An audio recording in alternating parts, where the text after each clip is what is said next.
Bismillahirrahmanirrahim. Assalamualaikum warahmatullahi wabarakatuh. Saya Magempira Udetie dari kelas H1A. Saya akan mempresentasikan hasil resume saya mengenai fungsi dan kedudukan bahasa Indonesia. Betapa pentingnya bahasa Indonesia bagi seluruh manusia sudah tidak bisa kita ragukan lagi.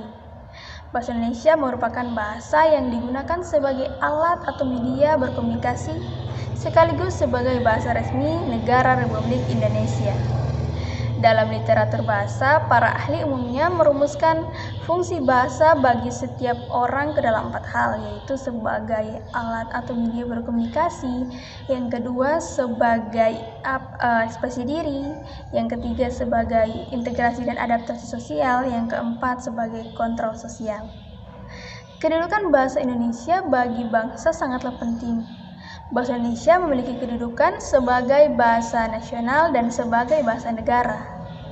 Dalam kedudukan bahasa Indonesia sebagai bahasa nasional terdapat 4 fungsi di dalamnya. Yang pertama sebagai lambang kebanggaan nasional, yang kedua sebagai lambang identitas nasional, yang ketiga sebagai alat yang memungkinkan penyatuan berbagai bangsa, yang keempat sebagai alat penghubung antar daerah dan antar budaya.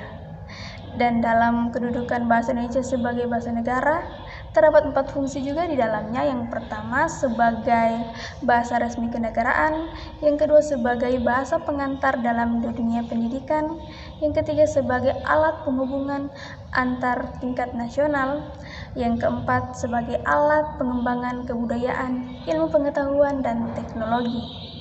Mungkin hanya ini pembahasan saya atau presentasi saya mengenai fungsi dan kedudukan bahasa Indonesia.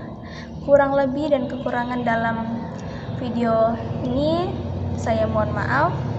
Wassalamualaikum warahmatullahi wabarakatuh.